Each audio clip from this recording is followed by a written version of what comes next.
And then after dinner, like this guy and like all the farmhands, they disappear around like kind of this building, and I hear the slide release on a pistol. Like, what? I go and I look, and then he like kind of waves me over with the gun. He's like, come here. This is the Adventure Sports Podcast, where we hear stories of adventure from every corner of the planet. We interview all sorts of folks who are using their sport to explore the world around them and give you the inspiration you need to get out there and have some fun.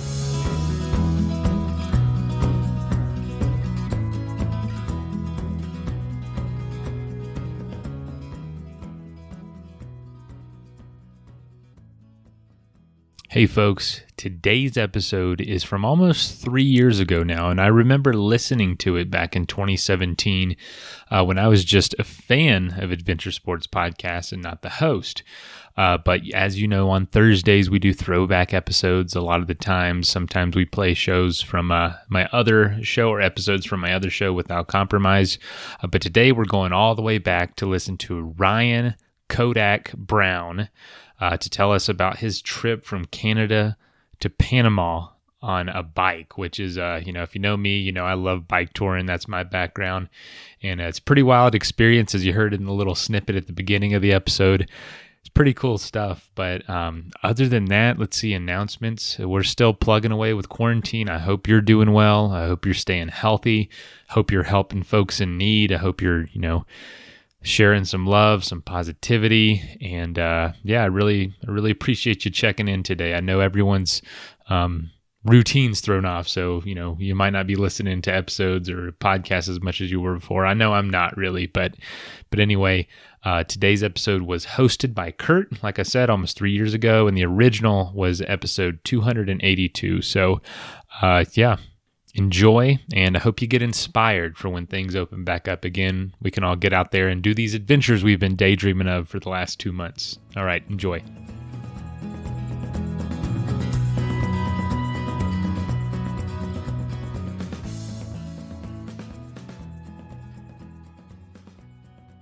Hi, friends. Welcome again to another episode of the Adventure Sports Podcast. Man, I am so glad that you take the time to listen to what we're throwing out there. And I have to say thanks to all of our wonderful guests who provide us with such great content and amazing adventures. And I have another one today.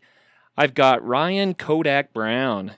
Ryan Brown grew up in Pittsburgh, and he kind of had a choppy childhood trying to sort things out as a young man, and then started doing adventure sports as a way of growing his world, might be a way to say it. He biked from Canada to El Salvador in 2014, and we're going to spend a lot of time talking about that trip because it was just epic. But he's also thru-hiked the Appalachian Trail. He's done some other really cool long-distance bike rides and races, and so I'm really looking forward to talking to Ryan today. Ryan, welcome to the program.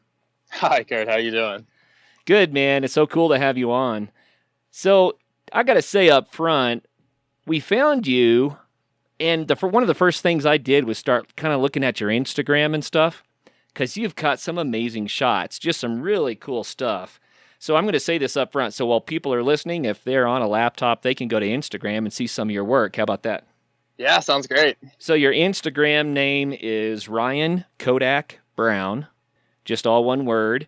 So go to Ryan Kodak Brown on Instagram, and you'll be able to see some pictures that go with what we're talking about today. So, well, Ryan, let's start out, man. So you grew up in Pittsburgh. What was that like? It was a good place to grow up. Pittsburgh's like a green city, so we spent a lot of time outdoors, a lot of time going like biking, kayaking, and just being outside. Well, dude, I'm gonna throw this out here. You were kind enough to tell me that as a kid you had a lot of anxiety and that you were struggling with fear, and that it was adventure sports that allowed you to overcome all of that. And so I think that is really cool. So how did adventure sports help out in that way? Oh, man. Adventure sports, they gave me the confidence and just ability to put myself out there. And I don't know, just to like face all the things I was actually afraid of. I mean, when you're just like in the middle of nowhere, just riding a bicycle, it's intense and you have to deal with your problems. You can't hide from them. You have to deal with things face on, or else, I don't know. Well, I really agree with you.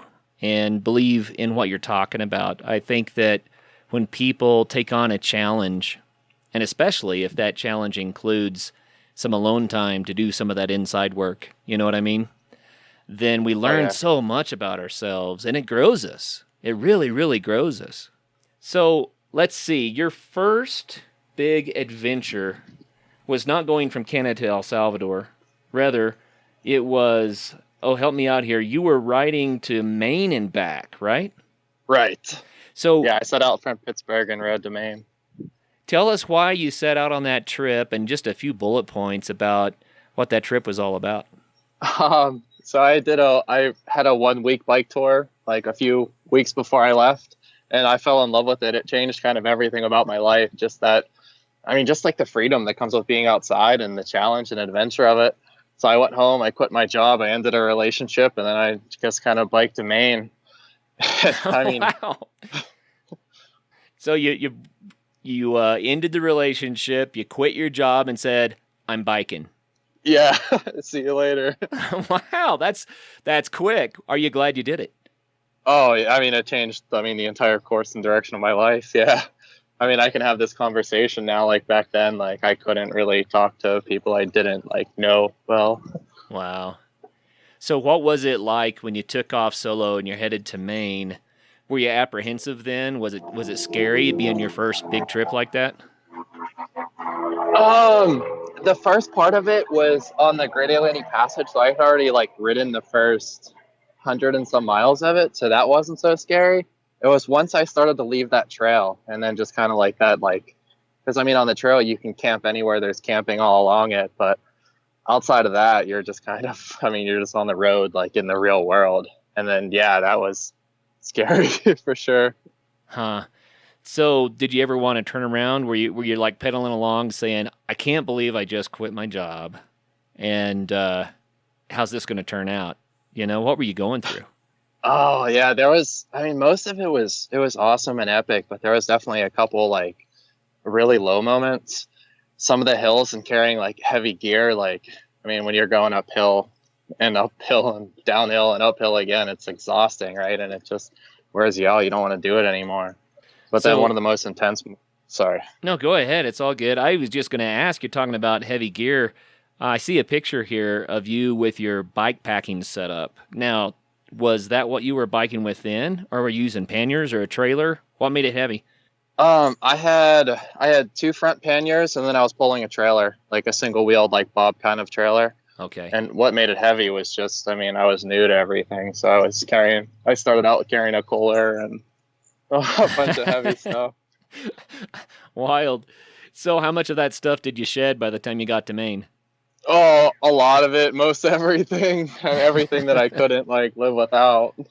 So what would you recommend to people who want to do something like you just said? They're like, I'm going to get on a bike and I'm going to go. I just got to do this. What are the essentials that they really do need to take?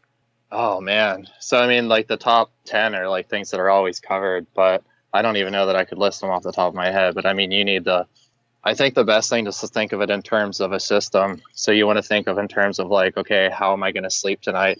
And how can I be as light as possible, yet still staying safe, warm, and dry. And then if you're going to your food setup, what do you need for water? What do you need for food? Do you need to cook? Are you going to carry a stove? And if so, how can you be light about that? And then your clothing, and then just kind of comfort items, miscellaneous stuff like phones and headphones, journals. Yep. That's excellent advice right there. That's how I pack for a backpacking trip even. I think about, okay, how am I going to sleep? How am I going to stay clean? How am I going to eat? And then I always think, how am I going to take care of the toilet stuff? If you have that covered, you're pretty much there. Of course, you got to add first aid to that, right? And then depending on the trip, you're going to have different types of clothing, of course, to manage the weather that you're going to encounter. So, but that's great advice, man. That's a really good way to plan stuff out. So, how are you biking now after a lot of miles, man? Thousands and thousands of miles under your belt now. You said you started out with panniers and a trailer. What about these days? What would you do? So now I've gone to a bike packing setup, which would just be no racks. The bags are all basically just kind of strapped onto a bike, you can get away with doing it cheap by like literally just like strapping dry bag to your handlebar. You can strap one under your seat post. You can like sew your own frame bag, a bag that literally just fits inside the inner triangle of the bicycle frame. So you've got everything on there without panniers. And, we've talked to a lot of people that do bike packing, and they say panniers just can't hold up to being off-road. If you're on a rough trail, they tend to fall apart. So that's why everyone went to kind of dry bags strapped to the bike. So would you use panniers if you're on a road ride? Now I would still probably use the bike packing setup just because it's more aerodynamic. And my kit's so small these days that it fits really easily onto like a bike packing setup. But panniers are certainly easier. If I still had them, I sold my panniers. But if I did, they're convenient. They're so like easy to clip off and you can use them as kind of like regular luggage. Whereas with the bike packing bags, they're just a little more difficult to pack, and they tend to like stay on your bicycle. Okay. Well, one thing I know from doing a lot of distance road biking when I was younger is that the wind is actually the biggest issue. A lot of people think it's the hills that you have to climb, but dude, it's the wind. Was that your experience too? Oh yeah, the wind is brutal. Yeah, the wind it'll literally suck your soul. I like that. It does feel that way. Some days it just I don't know. I can't describe it, but the wind can just sit there and it goes on and on and on. You know what I mean? And unbelievable. So here's the question then. With your bike packing setup, you said you're a little bit more aerodynamic than with the panniers. So how much of an improvement is that? Oh, I don't really know how to quantify that. You have just way less drag since you don't have the panniers sticking off the bicycle. Which actually I should add, panniers make you almost safer on the road because they do make you wider. So cars will give you a wider berth to go around you. But, interesting. Yeah, but no matter what, even if you don't have any weight on the bike, the wind is it's brutal no matter what you do. Yeah, unless it's at your back, and then it's your best friend. But well, let's go back to this trip to Maine. So you're biking up to Maine and then back down to Pittsburgh again. And how many miles, first of all, roughly? It's around 2,000. 2,000 miles. And did you do it all solo? Yeah. I ran into a guy from Spain somewhere, and I think I was getting near Maine at that point. We rode together for a day, but yeah, otherwise it was just me. Wow. Lots of quiet time then. Oh, yeah. So what was your favorite part of that trip? Oh, man. Wow. I don't know. Looking back on it, I think just it's everything just that I learned from it, just how much I grew, and then everything that kind of came from that trip because I just wanted to do it more and more. But as far as an actual day on that trip, I don't know. I had some great camping spots on the beach in New Jersey, just sleeping right on the beach. Yeah, that's cool. Did you have a stretch of road or trail that was your favorite for biking? The Great Atlantic Passage and the C&O Canal Towpath are great. It's 350 miles of car-free trail, so it's easy. Nice. You can camp anywhere. There's food all along it. Yeah. Yeah, it's And really then once nice. you get into Maine, all of Maine is it's gorgeous.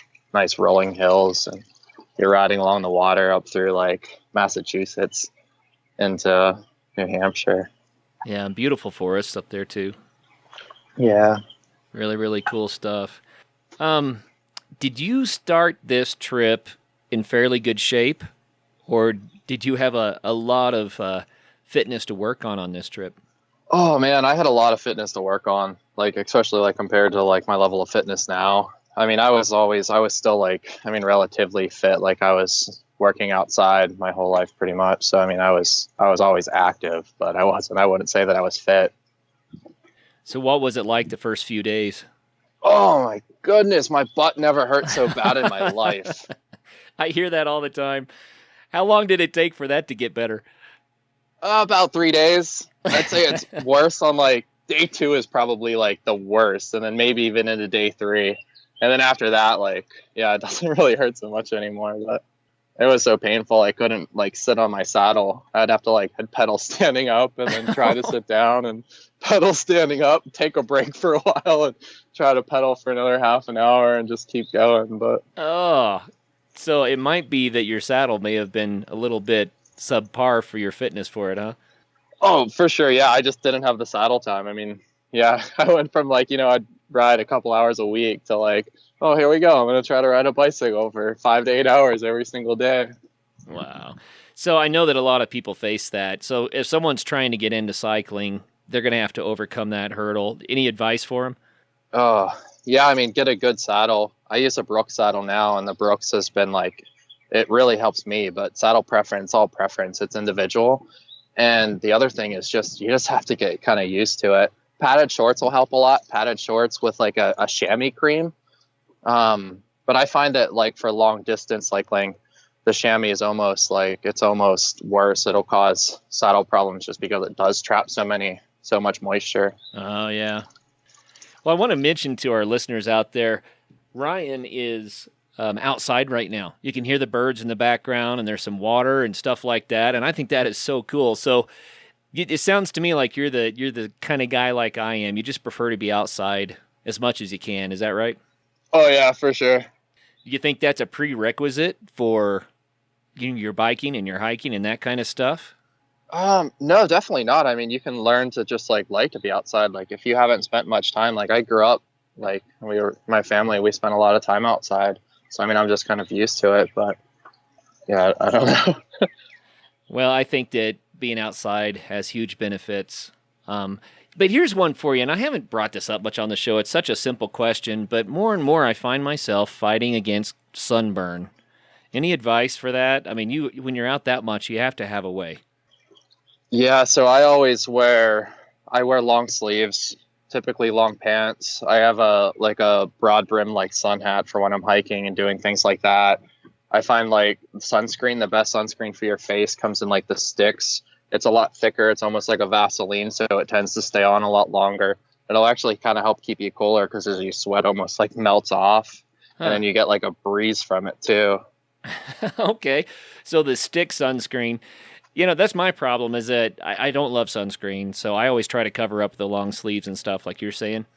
But then I forget to put the sunscreen back on. You put it on at the beginning, and then who knows when it's not effective anymore, right? Yeah. So I don't know. I don't want to go off into a full show on sunscreen, but man, I got another burn again this spring, and I thought I was smarter than that. I don't understand, but anyway, seems like the sun's getting hotter to me. I don't know. Yeah, maybe. Probably not, but it's just my perspective, right? Well, dude, so you got back from this 2,000-mile trip to Maine, and then you said it made you just want to do it more and more. So what came next? So then I came back to Pittsburgh, and then I spent 2013 saving money, and then I cycled from the Canada border in Washington State to El Salvador. Holy cow. So before we dive into that trip, and I want to spend quite a bit of time on that because that's epic, but before we dive into that, you mentioned working and saving money for the trip, and there's so many people out there that want to do these kind of mega adventures, but financially it's a challenge, So what recommendations do you have for them? First of all, it does not cost much to take these kind of trips. You're living out of your tent mostly, and then if you're buying foods from supermarkets and you're not really eating out, you have a camp stove, so you can cook pretty good foods. So you can live on as little as like $10 a day, and some people get by on even less. So for my 10-month trip to El Salvador, I think I spent around like $5,000, which is actually way cheaper than it is to live at home. Wow. So it costs less to travel than to stay at home. Yes. I mean, it depends on your travel like preferences and how uncomfortable you're comfortable being. But yeah. So your strategy then was just to work and save up enough money to do a trip and go. Yep. I've talked to some people who try to work their way around the world, or they try to get sponsors or, that kind of stuff. But I think it is possible to do what you're saying. You choose a trip, you find a way to live inexpensively, work until you have your money, and then, man, you could be free for a long time. How long was your trip to El Salvador? That was 10 months. Oh, yeah, you just said that. 10 months. Okay. And then when you finished that trip, were you like, oh, now what do I do? Or was it pretty easy to get back into earning more money and planning for the next one? I mean, it's always like really shocking to come back from any kind of trip like that, like just like to try to reintegrate into society. But yeah, I went back to work I think I was back to work within like a few weeks. I went back actually to the same job that I had before I quit. Okay, so what kind of a job did you have that allowed you that kind of freedom? I don't know that allows. I just kind of end up quitting the jobs, but and then and then I think just the lifestyle, like people are interested in it, so they want. I don't know, I'm a hard worker, so they'll take me back. And then they love to hear the stories from all the like craziness. But I do tree work, so I'm a residential climber. Ah, awesome. So pruning and trimming and that kind of stuff. Yeah, exactly. And a lot of removals, unfortunately, where we just like cut down entire trees. And just take it out. Yeah. So when you're doing that, I assume you have to use climbing harnesses and you're roping up and stuff a lot of the time? Yep. So you're a climber to boot, and we've actually had people that do sport tree climbing on the show as a sport all of its own. But you're doing that for work. Yeah. Oh, that's cool. Well, let's go back to Canada. And first of all, what was your route to El Salvador? Well, so I was supposed to start in Seattle, Washington, but I took a train across the country, and I had a little mishap. I got off the train and didn't make it back in time. So the train doors were locked, and then people started yelling at me, and the train left with all my gear on it. Oh, dude. So then, yeah. Yeah. So where were you then? Was that in Seattle or? No, this was in Havre, Montana. So I was like halfway across the country at that point, just stranded in this little. Yeah. What did you do? Well, I had met this guy on the train that he was, I guess, like a roughneck. He worked for like the oil fields, and a friend of his just got like fired from a job or something. So he was going to drive through. This guy said that he could drive me across and get me to Spokane, Washington, where the train splits. Said he could get me there before the train did, but the guy went to the bar and just started throwing back like shot after shot and got wasted. Tried to fight a bunch of people in the bar. And then, I don't know, and then, yeah, long story short, like Native Americans in this bar kind of took me, and I went bar hopping with them for the rest of the night. Met some other people in a different bar that invited me to crash on their couch. So I stayed on their couch, and then the next morning I got a voicemail from people that found my gear on the train. Like, they saw me like miss the train, so they took my stuff back to their house and said that they had it, that I should come to Portland, Oregon, and I could pick it up and stay with them when I got there. Wild. So how did you get to Portland? Amtrak made me buy a new ticket, so I bought a ticket to Portland, and yeah, and then I had to have my bike actually went to Seattle where it was supposed to, so I had to have that shipped down to Portland, Oregon as well. So I guess the reason I'm asking all these detailed questions is that it's just fascinating that the whole adventure started earlier than you planned. I mean, the train leaves you, you end up meeting a bunch of cool people who let you crash, right? But then you still had to get to a destination, but it wasn't the one you were planning to go to. And then you have to get your bike and, yeah, crazy. So what made you go back up to Canada then? I just wanted, well, two reasons. One, I wanted to just touch the Canada border and just actually start there. But then I needed vaccinations for Central America, and it was cheaper in Canada. So that's where I started the series. Oh, really? So did you go up to Vancouver or where? I went to Vancouver Island. Okay, cool. So Victoria and all that. Yeah. I took a ferry from Seattle through the San Juan Islands over to Sydney, rode down to Victoria, had my shots there, and then took the ferry down to the Olympic Peninsula. Very cool. So you started out in a beautiful place, man. I love Vancouver Island, and the Olympic Peninsula is awesome as well. So Olympic Peninsula. Now, is there a route that you were able to take that kept you out of the Olympics, or was it pretty hilly right out of the chute? No, I mean, it was fairly flat because we stuck to the 101, but we went up to, at this point I met some people in Vancouver Island, so I rode with them for most of Washington actually, but we rode to the top of Hurricane Ridge, in like the Olympics there. That was, I think, like 17 or 18 miles straight up. Wow. But you're in a lot better shape this time because you had already done your trip to Maine and back. So was it hard to get back on the bike again? No, because I sold my car after I rode to Maine, so I had just been living on a bicycle 24/7 at that point. So I mean, I rode to work, and I think my daily commute was like 10 miles just to get to work, and then 10 miles home. Man, that's got to help. So on this trip to El Salvador, how many miles did you try to ride each day? My trip was like really open and flexible, so I didn't set any kind of. There was no plan, there was no itinerary. I just rode. I'd say I averaged probably about 50 a day. Well, that's kind of cool. You know, some people try to do it as some sort of a speed record or a personal record or, you know, that kind of thing. But I think I might do it more like that myself because I just love to soak up where I am. If you see something interesting along the way, you can just stop and enjoy it, right? Yeah, or go off to a different direction if you feel like, if you're bored going one way. Yeah, for real. Okay, so let's talk just briefly. What was your route through the U.S., and then let's get into Mexico.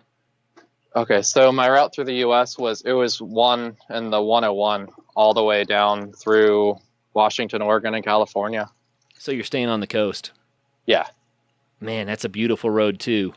I can't imagine how lovely it is. I've only seen little pieces of it myself. Right, I've been on it through part of Oregon, and of course up in Canada a little bit, the Highway 1 and Vancouver Island and that kind of stuff. But I don't think I went south of Oregon much. So what's it like? Oh man, it's beautiful. I mean, so like that whole Oregon coastline is just epic cliffs that just kind of drop off into the ocean. There's a lot of like fog and mist, and then when you get into California, you kind of get in like to the wine country. You're still like along the ocean, but yeah, I don't know. What could you tell people about experiencing travel from a bicycle compared to a car, let's say? I mean, a bicycle compared to a car. On the bicycle, you're actually like in the real world. In a car, like you just kind of exist in this artificial bubble that's just like traveling at like a high rate of speed. Like you're sheltered from the elements, so you don't really get to experience the landscape or even the people around you. And then as far as like the speed aspect goes, like I think the bicycle's the perfect speed for travel. It's like it's fast enough where you can still cover distance and still get places and see things, but then it's slow enough where you get to like see and experience like pretty much everything that you travel through. Now, you also thru-hiked the Appalachian Trail, so you would be a good person to ask. Biking versus hiking, which do you prefer?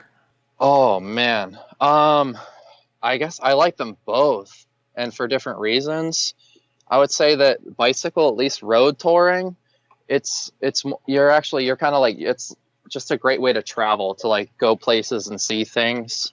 Whereas with the backpacking, I mean, you're just like, it's more of like a wilderness experience where you're in the woods, like you have all your supplies on your back. It's a lot harder in a lot of senses. You have a lot more planning involved. Okay. So you're bike touring south, and somewhere you had to break into Mexico. So where did you cross the border? I crossed in Baja into Tijuana. Okay, so Tijuana. We've had some guests on the show, and they all kind of say, well, the scariest part was crossing into the border towns. Was that an issue for you, or did you give it much thought?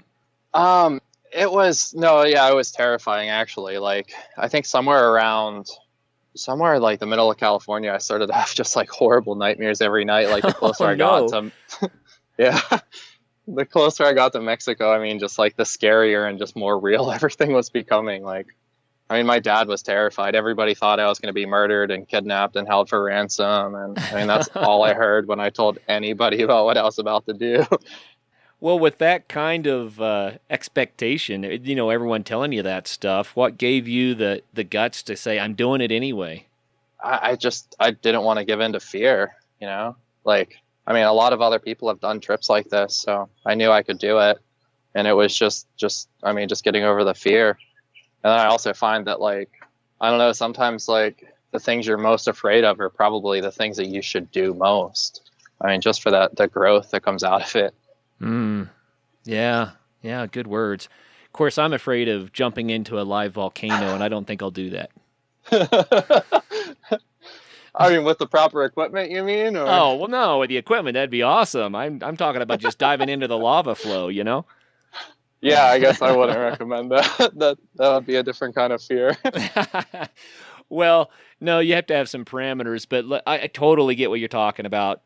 You find something that scares you a little bit, and that may end up being the best experience ever once you do it. Right. If you're not afraid, like you're not really being challenged. Huh. So when you did cross the border, Tijuana, Baja, was it what you expected, or were you surprised? Oh man, I had no idea what to expect. So I rode Baja with another person, with Felix from Germany. We were stuck waiting for a hurricane. It was, I forget the name of the hurricane, but it was the worst hurricane that hit Baja in decades. So we got stuck waiting to see like what the road conditions would be like, and to see if we could actually even like ride the road. Yeah. So, and then as far as like Baja itself, like I think one of the most shocking things that we first saw was just like these F-150s with, I mean, 5 guys in the back, all like armed to the teeth and full like SWAT suits, like just watching the military drive up and down the roads. Yeah, they probably had machine guns and everything else. Oh yeah. Did that make you feel any safer knowing that they were there? Good question. I don't know that if I felt safer. I mean, it was really intimidating because it's so different from the U.S. Like that's something you don't really see here. Well, I guess the northern border of Mexico can feel somewhat like a war zone, but I have heard people say many times that as soon as you get farther south into Mexico, it's just wonderful. Wonderful people, wonderful culture, wonderful land. Was that your experience? Oh, yeah. I love Mexico. Yeah, it's a great place. Great food, great people. I mean, warm and inviting. Yeah. Oh, that's wild. So you went down Baja, and then I guess you took a ferry across to the mainland there at some point, right? Yep. What next? So you're going down through Mexico. Did you go into Honduras next, or what? Well, so I took the ferry to the mainland, and then I split off from the guy I was riding with and rode north. So I went up through and rode through the mountains of Copper Canyon. That's like the area where the book Born to Run that started like the whole like the barefoot craze went through. Okay. So what was that like? Oh, it was the most epic part of my entire trip, and it like kind of changed like everything that I was doing. Before that, I'd been riding fast, riding every day. I wasn't taking time off. But when I went through that area, it was really remote. I didn't hear English or very much English for probably 3 weeks, almost a month. It was just kind of like dirt roads, like through these epic canyons. There was some pretty terrible storms. I got taken in by indigenous people, and yeah, I got to like eat with people that lived in like adobe brick buildings with nothing, no electricity, no nothing. They ate from a pile of corn in the corner of the building that they grew themselves. So did you find that they were I don't even know how to ask the question, really. It just seems like at first glance people think, well, if someone's living with so little, then they must be miserable. But in my experience, I don't find that they're miserable. What was your experience? No, I found it was like the opposite. Like they seemed to be really happy. I mean, they had problems. There was a lot of like mining activity that was coming in and like threatening their lands and their resources. But other than that, I mean, they lived a simple lifestyle and they seemed to like it. I mean, yeah. So did you speak Spanish? No, when I crossed, I didn't really speak any Spanish. Did they speak Spanish? That's another question, I guess. They did actually, and they taught me a lot of Spanish because their Spanish is like textbook. They speak like a very clean Spanish because it's a second language for them. Right. You know, I recently heard that there are over 60 languages in Mexico, and a lot of people don't realize that, I think. But, I mean, obviously Spanish is the main language, but there are over 60 different languages in Mexico. Isn't that crazy? It is, yeah. So, what happened next? So then I kept riding south. I guess I started riding south again. I went down and rode through the middle of the country. I rode into Mexico City and spent about a month there. And actually after Copper Canyon, I would spend weeks in places. I would just hole up and just try to like actually slow down, enjoy it, and like see the places I was riding through instead of like just so mile hungry, just like trying to always go. So I'll bet you met some wonderful people and had some amazing experiences with them. For sure. Yeah, people would like randomly invite me into their homes. People would stop on the side of the road to just try to feed me, clothe me. I had construction workers like insist on like riding me because they see a guy on a bicycle on a highway and think there must be a problem. And with my limited Spanish, it was really difficult to like convey that, no, I actually want to be here. There's no problem. And once they finally understood that, they gave me a safety flag, some Gatorade, and then they would drive past and check up on me every once in a while. That's funny. That's funny. So let's go back just a little bit. Here you are in Mexico, and you said you started spending weeks just enjoying where you were, and you got to know the people, and you're having a lot of cultural exchanges and stuff like that. Contrast that and the Ryan you are at that point, if you would, with the Ryan you were when you first decided to try to bike to Maine. Wow. So, I mean, that Ryan, whenever he would like get to a place and like stop, he couldn't actually spend time there. Like, I mean, just to like sit on a beach, actually, like I mentioned, like sleeping on this beautiful beach. I think that was in New Jersey. And then what I didn't say was like the next day was one of the worst days of the whole trip because I got so like the loneliness from that. It was so intense. I couldn't stand it anymore. And just like, I tried to spend 2 days, but couldn't, and packed up my stuff and I left.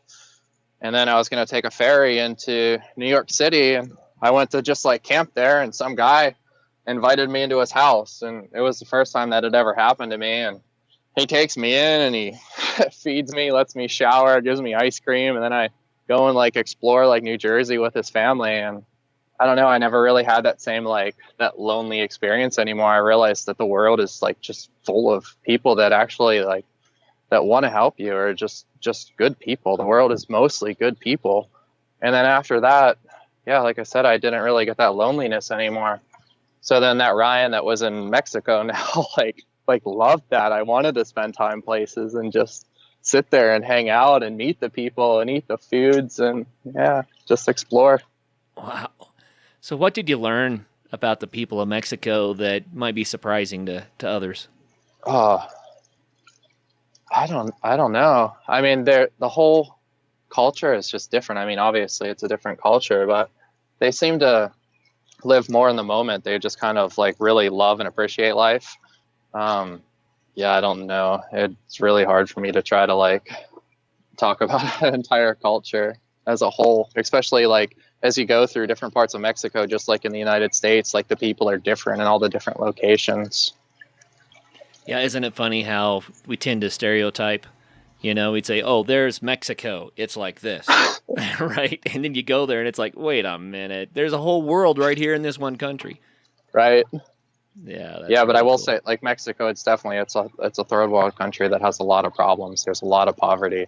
Mhm. And I had not many people, but some people that almost had an issue with me for being there. Like, even though I was there, like, I mean, relatively poor on a bicycle, like they still saw me as like this guy that's actually able to do these things. Yeah, that's an interesting dynamic.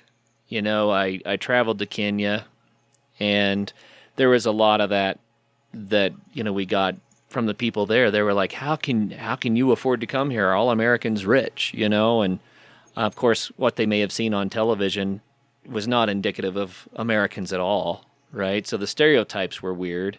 But it was really hard to try to convince the people in Kenya about what life in America is really like, because they have this idea about it. Did you have that similar experience with these people in Mexico?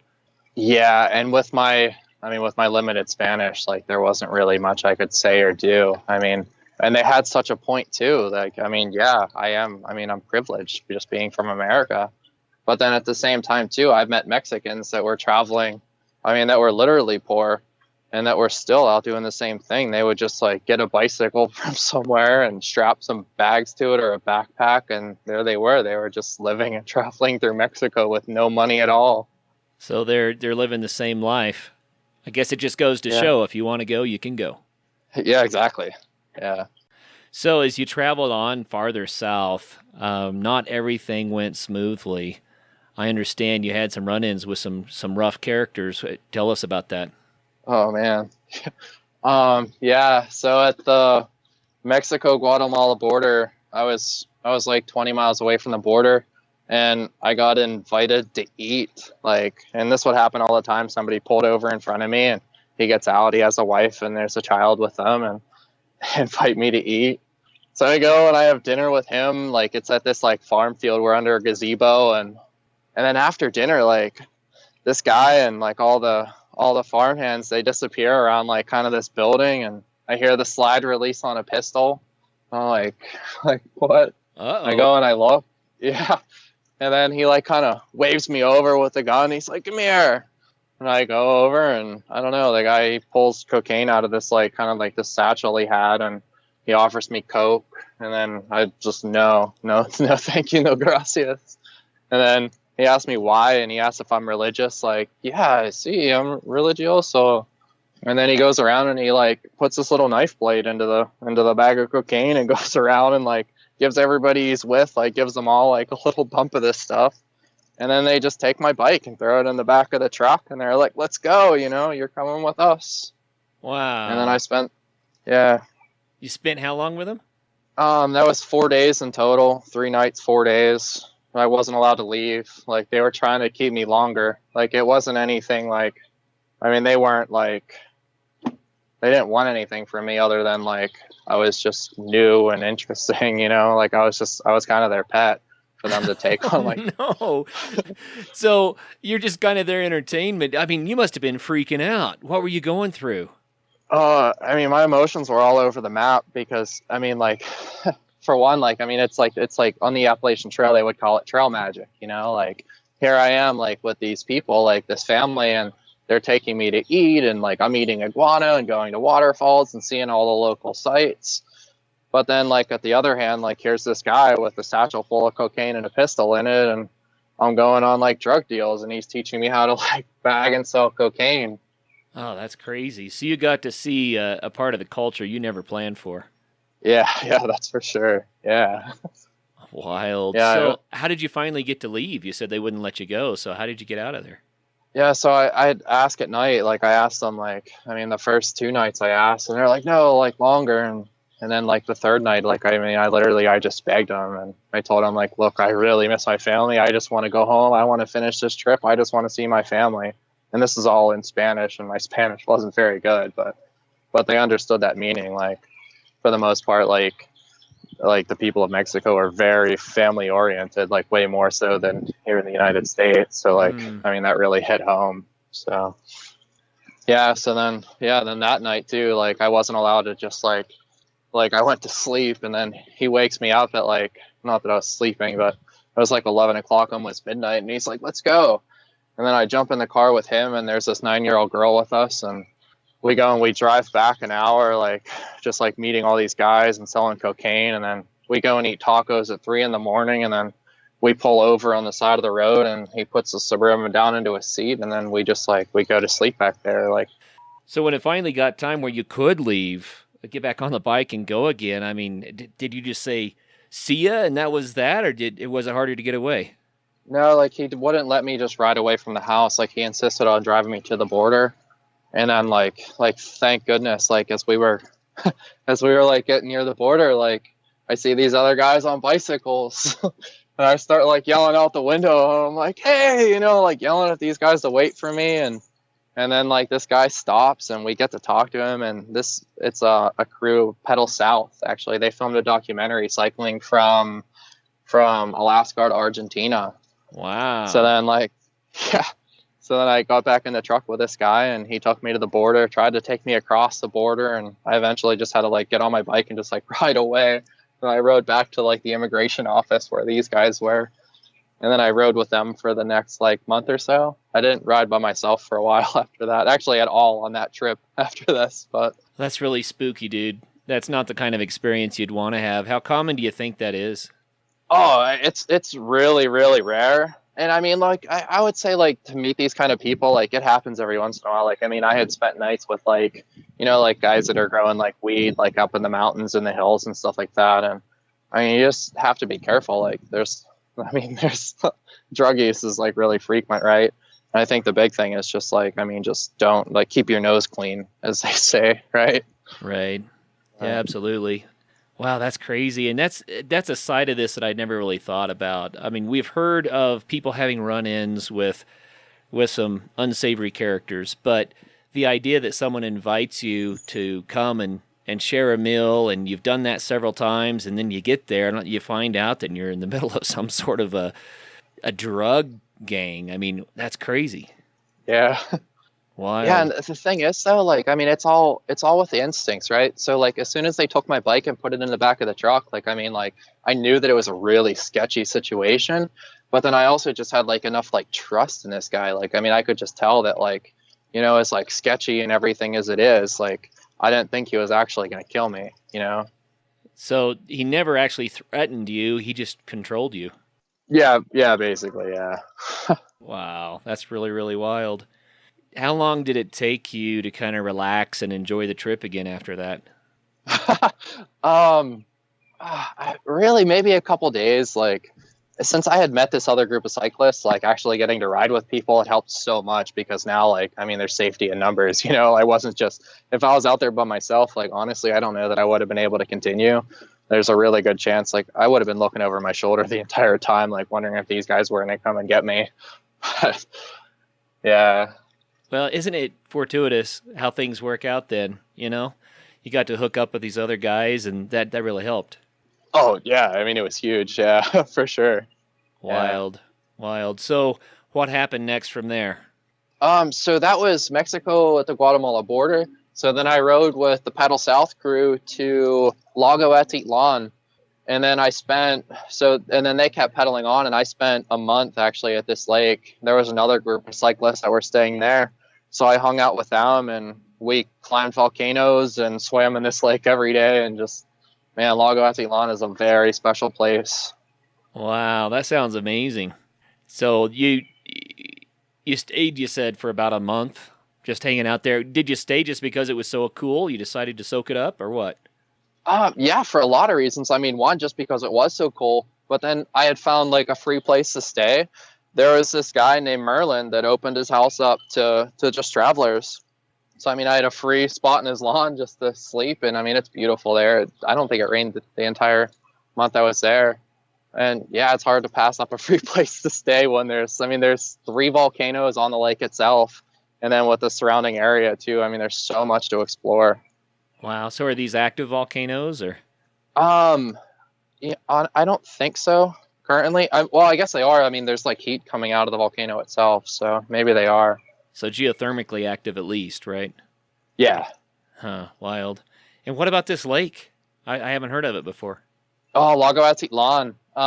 So it used to be a volcano. Like this whole area was a volcano that went Mount St. Helens. So the lake itself is actually it's the crater from when this volcano erupted.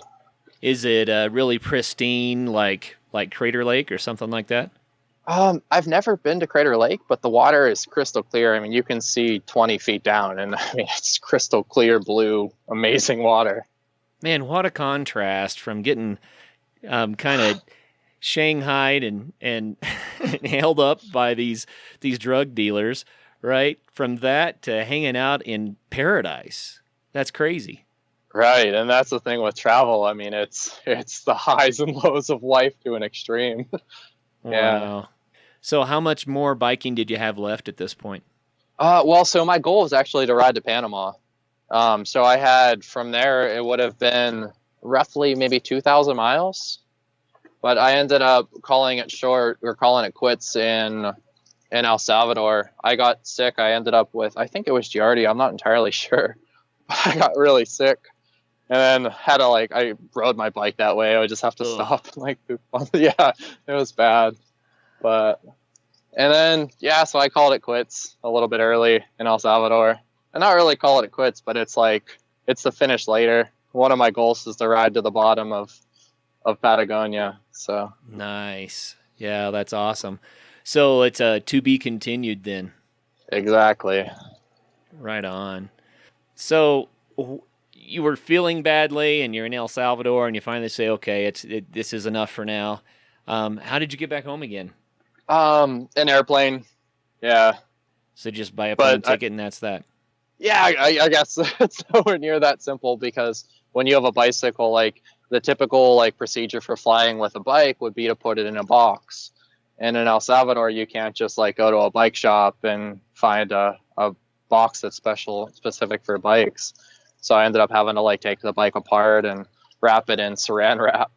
I was actually in the airport doing that with the guys there. We just like put it on one of their like machines and like spun this whole thing together. Yeah. Well, that's crazy. So back home again, back in Pittsburgh, what are your thoughts about that trip to El Salvador after the fact? Oh man. Well, it was really, really intense. And like the intensity of that trip was just like, I don't know, like gave me a whole new level of confidence. And just like, I don't know, I'm just so much more confident for having done that trip. But I guess it changed a lot. Like I intended to fly back to El Salvador and like resume the trip to Patagonia, but then I kind of backed out at the last minute and hiked the Appalachian Trail instead. Because it was so intense, I just wanted something that was a little tamer. I guess I wanted to live in the woods for a while. That's wild. So last minute change of plans, you hiked the AT, and we could probably spend a whole nother show just talking about that. But give us just a brief sketch, contrast hiking the AT with this amazing bike trip. Whew. Wow. So the Appalachian Trail, it's a lot easier in a sense. Like the Appalachian Trail, and I'm assuming all the long distance hiking trails, it's like an artificial bubble. So like you get on this thing and you're just like in this community of other hikers. You're going into like these hiker towns where everybody knows what you're doing already. Whereas on the bike, like you exist in the real world. Like you're dealing with people who have no idea what you're doing. Like they just see a guy on this crazy bike with all this stuff. So like the interactions in that sense are so much different. And then like you're in the real world on the bicycle. So like you're free to travel anywhere you want to go. Like you have to actually go to supermarkets by looking at a map instead of like, oh, here's a road, let's hitchhike into a grocery store that's in my guidebook. Right. So the AT was, I guess what you're trying to say there is that the AT is just a lot more expected and planned and normalized for backpackers. And so it wasn't nearly the big adventure that you had on the bike. Yeah, I guess. Yeah. I mean, I don't want to put words in your mouth. Maybe I'm completely in left field on that, right? Yeah, because I mean, on the bicycle too, it's just, I think what made that so intense was just dealing with like a whole different culture.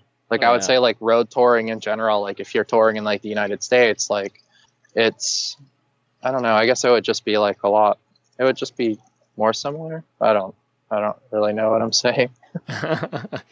Well, it's kind of fascinating to contrast the two. I mean, I would love to do either trip, the AT or the bike trip. They both sound awesome to me, but if you had to choose, which one would you prefer right now?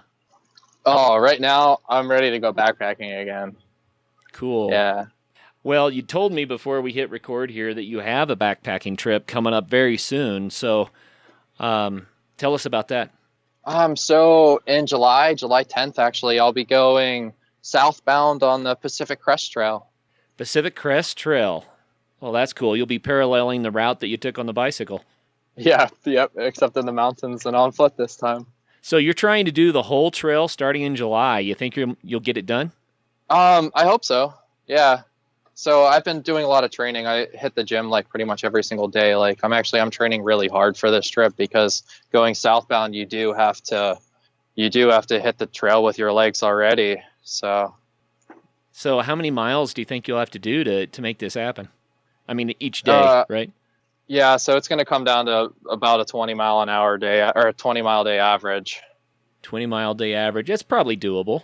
Yeah, from everything I hear about the Pacific Crest Trail, people are typically doing like a third the distance more than they would on the Appalachian Trail. So like a 20-mile day is going to be like a 30-mile day on the Pacific Crest Trail. Okay. So the Pacific Crest Trail is easier then? Is that safe to say? It's easier in terms of like the footbed itself, like the trail itself. It's like, it's a better grade. It's more constant. You don't have all the rocks and the roots and the straight up, straight down that the Appalachian Trail is like notorious for. Oh, gotcha. Yeah, I can see that. So, well, that sounds so cool. Man, I love it that you have found a way to, like we said at the beginning of the show, found a way to plug into adventure sports and that they've made a real difference in your life and provided you with experiences that very few people get to have. I mean, there are an awful lot of listeners right now that are jealous, even though you had some scary times in there. I know that there are people that are just like, dang, I got to do something like that. So any parting words of advice for people that want to go out and take on some of these adventures? Yeah. So, I mean, I would say just go out there and do it. I mean, if it's money that's holding you back, like the key is to just like limit your finances, like cut all the bills that you can and make it happen. Like, I mean, if you have to move into an equipment trailer somewhere, move into a van or in a car, like, I mean, just do whatever it takes. Like, if this is something that you want to do, commit to it. Say you're going to do it and tell people that you're going to do it, and then just go out there and make it happen. Yeah, well, that's really cool. So, Ryan, we got to cover a little bit of stuff here that people need to hear about. One is that you are now a brand ambassador for Sierra Designs, right? Yeah, that's right. Well, that's awesome. So when did that start up? That was last month. Well, it's neat that you got the opportunity to work with a major outdoors manufacturer now to try some equipment out and kind of plug into the outdoors industry a little bit more. That's awesome, man. Congratulations. Yeah, thank you. Well, I want to go back to your Instagram page. Tell us about your Instagram because that's pretty extensive. Yeah, so I started the Instagram. I'm pretty new to Instagram, actually. I started it last year for the Appalachian Trail. So most of the photos on there are from the Appalachian Trail. But then I also, like, between different adventures, I've been posting from, I rode the Baja Divide this January and February. So there's some pictures from that on there. And then just other pictures from like volcanoes in Guatemala and other pictures from like the bike trips that I've done. Right on. So if people want to track you as you do the PCT this time, then will you be posting as you go? Yeah, so I'll be posting to my Instagram, and I'll also be keeping a blog at www.kodakbrown.com. Kodakbrown.com. Right on. So we can live vicariously through you a little bit. Thanks for doing that, man. Yeah. Thank you. Yeah, very cool. I got to ask you this question. It's one we started asking just recently, but what advice would you give your younger self if you could go back in time a few years? What would you tell your younger self? Oh, man. I would go back to my early 20s and I would tell myself to start traveling then, to like get out there and start living life. Oh, that's cool. So it made a world of difference, huh? Yeah, it made all the difference. Like when I was in my early 20s, I mean, you can still I'm still like kind of anxious when I speak, but back then, I wouldn't be able to have this conversation. I couldn't do it. Even speaking on the phone was actually really frightening for me. Wow. It's a part of going from a boy to a man too. Sometimes you just have to take something on, and it sounds like it worked for you. That modern day, like spirit quest, right? Yeah, absolutely. Well, very cool, man. Thanks for sharing your stories with us. I love to hear stories from people that have done the epic stuff like you have, and it's just really, really cool to hear your stories and get your perspective about it, and also to hear about how it made such a difference in your life. So thanks for your time, dude. Yeah, man. Thank you. Yeah, very cool. And let's stay in touch. I want to hear how it goes on the PCT when you get done. Okay, we'll do. All right. And for all of our listeners out there, thanks for listening in as we visit with Ryan Kodak Brown here about his adventures and misadventures. It's been a fun hour, went really, really fast. Until the next show, make sure that you also get out there and have some fun. First of all, thank you so much for listening. It means the world to us that you choose to listen to the show. If you'd like to help us further, you can leave a review on iTunes, share us with your friends, your family. It goes a long way to grow in the show. You can also support us financially through patreon.com/adventuresportspodcast. Link is in the show notes. And also, if you have an idea of who could be a good guest for the show, we're always looking for people to tell their story about the outdoors or adventure. So if you know someone, please reach out. Email us at info@adventuresportspodcast.com. And until then, get out there and have some fun.